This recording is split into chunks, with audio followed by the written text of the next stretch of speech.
Onion meal maker biryani எப்படி செய்யுதுன்னு பார்க்கலாமா? முதல்ல மீல் மேக்கரை சுடு தண்ணியில் போட்டு 10 நிமிஷம் ஊற வைக்கணும்.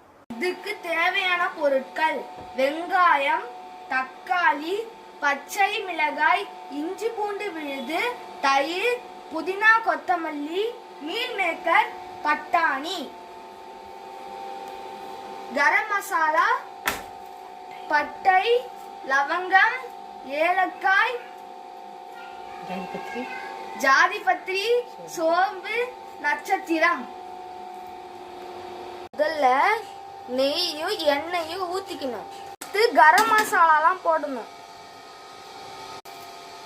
இப்போ இது நல்லா பொரியட்டும். பொரிஞ்ச பிறகு வெங்காயத்தை போடணும்.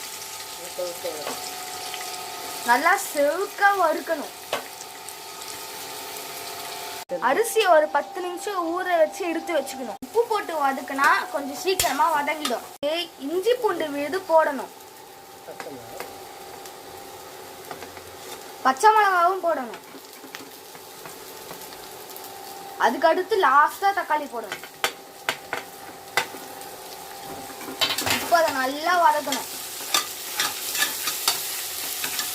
அடுத்து கொத்தமல்லி போடணும். கொத்தமல்லி, புதினா ரெண்டுமே போடணும். இது எங்களோட பாட்டி ஸ்டைல் பிரியாணி.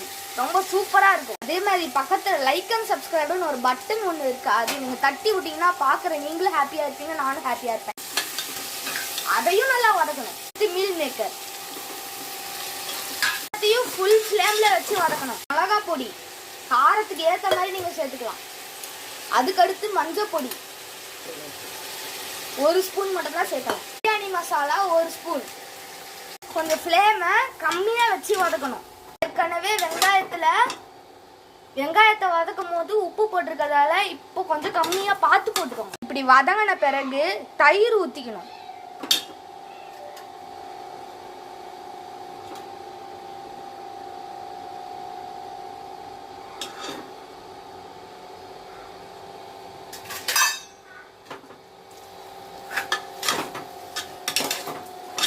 அதையும் நல்லா கிளறிக்கோங்க.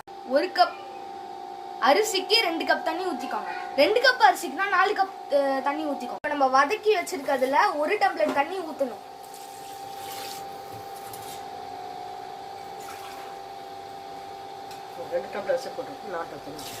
ரெண்டு டம்ளர் அரிசி போட்டிருக்கிறதால 4 டம்ளர் தண்ணி நாங்க ஊத்தணும்.